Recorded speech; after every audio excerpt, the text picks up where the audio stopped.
പ്രിയമുള്ളവരെ, വചനജ്വാല 1304 ദിനത്തിലേക്ക് പ്രവേശിക്കുന്ന ഇന്ന് മാർച്ച് 27 വ്യാഴാഴ്ച എല്ലാവർക്കും സുന്ദരമായ ഒരു സുപ്രഭാതം ആശംസിക്കുന്നു. വലിയ നോമ്പ് 25 ദിവസത്തിലേക്കും വിശുദ്ധ യൗസേപ്പ് പിതാവിൻ വണക്കമാസം 27 ദിവസത്തിലേക്കും പ്രവേശിക്കുന്ന ഇന്നത്തെ വചനവായനയിൽ 73 സങ്കീർത്തനം 16 മുതൽ 28 വരെയുള്ള തിരുവാക്യങ്ങളാണ് നാം ശ്രവിക്കുക. എന്നാൽ ഇത് ഗ്രഹിക്കേണ്ടതെങ്ങനെ എന്ന് ഞാൻ ചിന്തിച്ചെങ്കിലും അത് ക്ലേശകരമായി എനിക്ക് തോന്നി. എന്നാൽ ദേവാലയത്തിൽ ചെന്നപ്പോൾ അവരുടെ അവസാനം എന്തെന്ന് ഞാൻ ഗ്രഹിച്ചു. അങ്ങ് അവരെ തിന്നുന്ന സ്ഥലത്ത് നിർത്തിയിരിക്കുന്നു. അവർ നാശത്തിലേക്ക് വഴുതിവിടാൻ അങ്ങ് ഇടയാക്കിയിരിക്കുന്നു. അവർ എത്ര വേഗം നശിച്ചു പോയി.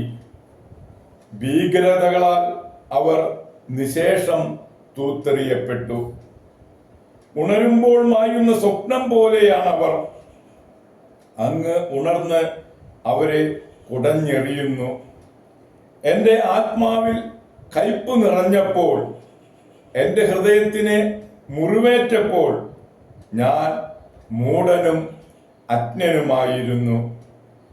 അങ്ങയുടെ മുൻപിൽ ഞാനൊരു മൃഗത്തെ പോലെയായിരുന്നു. എന്നിട്ടും ഞാൻ നിരന്തരം അങ്ങയോട് കൂടെയാണ്.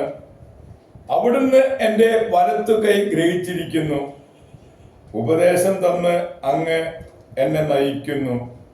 പിന്നീട് അവിടുന്ന് എന്നെ മഹത്വത്തിലേക്ക് സ്വീകരിക്കും.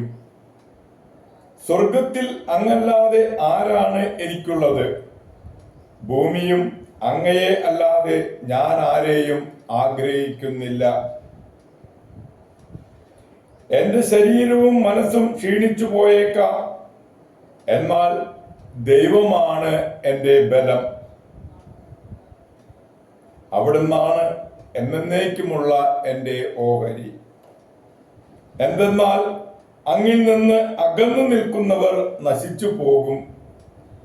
അങ്ങയോട് കാപണ്യം കാണിക്കുന്നവരെ അങ്ങ് സംഹരിക്കും. എന്നാൽ ദൈവത്തോട് ചേർന്ന് നിൽക്കുന്നതാണ് എൻ്റെ ആനന്ദം. ദൈവമായ കർത്താവിനെ ഞാൻ അഭയം പ്രാപിച്ചിരിക്കുന്നു. അവിടുത്തെ പ്രവൃത്തികളിൽ ഞാൻ പ്രഘോഷിക്കും. ദൈവത്തിൻ്റെ തിരുവചനമാണ് നാം ശ്രവിച്ചത്. പ്രിയമുള്ളവരെ, ആഗോള കത്തോലിക്ക സഭയിൽ ഇന്ന് ഈജിപ്തിലെ വിശുദ്ധ ജോണിനെ അനുസ്മരിക്കുന്ന പൊൻസുദിനമാണ്. ജോൺ ഈജിപ്തിൽ ഒരു തച്ചന്റെ മകനായി ജനിച്ചു. 25-ാം വയസ്സിൽ അയാൾ ലൗകിക ആർഭാടങ്ങൾ ഉപേക്ഷിച്ച് ഒരു സന്യാസിയുടെ കീഴിൽ അസാധാരണമായ വിനയത്തോടും അനുസരണയോടും കൂടി ജീവിച്ചു. പല മൂഢമായ പ്രവൃത്തികളും തൻ്റെ ഗുരുവിൻ്റെ നിർദ്ദേശപ്രകാരം അവൻ ചെയ്തുകൊണ്ടിരുന്നു. ഒരു വർഷം ഒരു ഉണങ്ങിയ കമ്പ് പച്ചച്ചെടി എന്ന പോലെ നനച്ചു വന്നു. ഈ അനുസരണ പ്രവൃത്തികൾക്കെല്ലാം അനന്തരകാലത്ത് ജോണിന് വിശിഷ്ടാനുഗ്രഹങ്ങൾ ലഭിക്കുകയുണ്ടായി. 40 വയസ്സുള്ളപ്പോൾ ലിക്കോപോളസിൽ ഒരു ഉയർന്ന പാറക്കെട്ടിന്റെ മുകളിൽ കയറി ഒരു ചെറിയ ഗുഹ അദ്ദേഹത്തിന്റെ താമസത്തിനായി തിരഞ്ഞെടുത്തു. ആഴ്ചയിൽ 5 ദിവസം അദ്ദേഹം ദൈവത്തോടുള്ള സംഭാഷണത്തിൽ കഴിച്ചുകൂട്ടിയിരുന്നു. ശനിയും ഞായറും പുരുഷന്മാർക്ക് ആധ്യാത്മിക ഉപദേശങ്ങൾ നൽകി വന്നു. സൂര്യാസ്തമനം വരെ ഒന്നും ഭക്ഷിച്ചിരുന്നില്ല.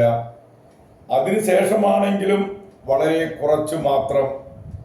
ഇങ്ങനെ 42-ാം വയസ്സിൽ മുതൽ 90-ാമത്തെ വയസ്സുവരെ ജീവിച്ചു. അദ്ദേഹത്തെ സന്ദർശിക്കാൻ വന്നിരുന്നവർക്ക് താമസിക്കാൻ ഒരു ആശുപത്രി അദ്ദേഹം പണിയിച്ചു. അനേകരെ അത്ഭുതകരമാംവിധം അവിടുന്ന് സുഖപ്പെടുത്തി. പലരുടെയും ഹൃദയരഹസ്യങ്ങൾ അദ്ദേഹത്തിന് വെളിപ്പെടുത്താൻ കഴിഞ്ഞിരുന്നു. സ്വേച്ഛാധിപതിയായ മാക്സിമൂസിനെ രക്തം ചിന്താതെ തെയോഡോഷ്യസ് ചക്രവർത്തി പരാജയപ്പെടുത്തുമെന്ന് അദ്ദേഹം പ്രവചിച്ചു. ജീവചരിത്രകാരന്മാർ വിശുദ്ധ ജോൺ ചെയ്തിട്ടുള്ള നിരവധി അത്ഭുതങ്ങൾ വിവരിക്കുന്നുണ്ട്. ദൈവത്തെ സ്നേഹിക്കുന്നവർക്ക് അത്ഭുത പ്രവർത്തനപരം സിദ്ധിക്കുക അസാധാരണമല്ല. പ്രിയരെ, ആശാനിഗ്രഹവും പ്രായശ്ചിത്തവും ദിവ്യസ്തുതി കീർത്തനങ്ങളും വഴി ഏകാന്തത്തിൽ തങ്ങളെ തന്നെ പൗത്രീകരിക്കുന്നവർക്ക് ഭാഗ്യം. പ്രിയരെ, ഈജിപ്തിലെ വിശുദ്ധ ജോണിന്റെ മാധ്യസ്ഥം യാചിച്ച് ഇന്നത്തെ ഈ നല്ല ദിവസത്തിലേക്ക് നമുക്ക് പ്രവേശിക്കാം. എല്ലാവർക്കും നല്ല ഒരു വ്യാഴാഴ്ച ദിവസം ആശംസിക്കുന്നു. ദൈവം നിങ്ങളെ ഓരോരുത്തരെയും സമൃദ്ധമായി അനുഗ്രഹിക്കട്ടെ.